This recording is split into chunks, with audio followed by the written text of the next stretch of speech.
Boche Gold and Diamonds. Buy now, pay later. Palakkad assistant കളക്ടറായി രവി മീണ ചുമതലയേറ്റു. IAS 2024 ബാച്ചിലുള്ള Ravi Meena Jaipur സ്വദേശിയാണ്. ജില്ലാ കളക്ടർ G. പ്രിയങ്ക ചേംബറിൽ പുതിയ അസിസ്റ്റന്റ് കളക്ടറെ സ്വീകരിച്ചു.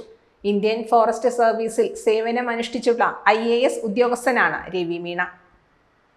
2023 UPSC സിവിൽ സർവീസ് പരീക്ഷയിൽ അഖിലേന്ത്യാ റാങ്ക് 625 നേടിയ അദ്ദേഹം IFSൽ തുടരുന്നതിനു പകരം IASൽ ചേരാൻ തീരുമാനിച്ചു. 2023 CSEയിൽ പബ്ലിക് അഡ്മിനിസ്ട്രേഷൻ ഓപ്ഷണൽ വിഷയത്തിൽ 286 സ്കോറോടെ ഏറ്റവും ഉയർന്ന മാർക്ക് നേടിയതിലൂടെയും അദ്ദേഹം അറിയപ്പെടുന്നു. IIT ബോംബെയിൽ സിവിൽ എഞ്ചിനീയറിംഗും അദ്ദേഹം പഠിച്ചു. Time kids pre school, Mannannur road, Vaniyamkulam. .View news. കാഴ്ചകളാണ് ലോകം, കണ്ടു തുടങ്ങുക.